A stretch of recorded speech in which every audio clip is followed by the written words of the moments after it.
Tonight we're meeting at the restaurant The Touch of Salt in Townsville to award the Colin Roderick Literary Award for the best book written in Australia on an Australian topic.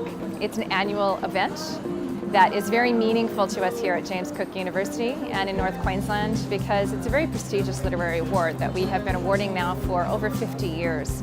It's worth $20,000 and it's provided by the Colin Roderick and Margaret Roderick Foundation for Australian Literary Studies.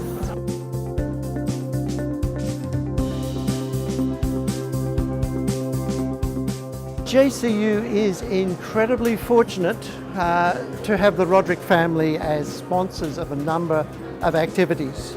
Years and years ago, one of the foundation professors at the university was one Professor Colin Roderick, who came from a background in publishing and scholarship. He was one of our foundation professors, really established Australian studies as something important in the North. And he was a great publicist for the Foundation of Australian Literary Studies. He brought in people from all areas, from the top with the Governor-General to local identities, and brought together funds that still help this foundation to exist.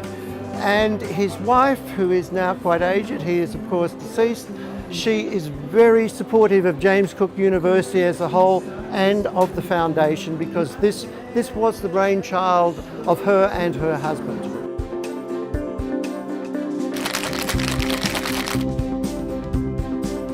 Having seen the shortlist and the kinds of works from so many amazing writers, academics, historians, poets, it is an absolute honour to win the prize. I wanted to write a story about a man, and I wanted to tell the story from the point of view largely of a man, so that the reader came to know him but have distance from him. This guy is a kind of a dinosaur. He will become maybe extinct, but yet he is human and he is loved, and you know, he's capable of love.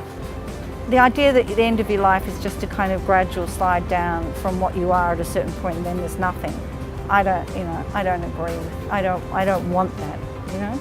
And my book is an expression of how I don't want that, I suppose.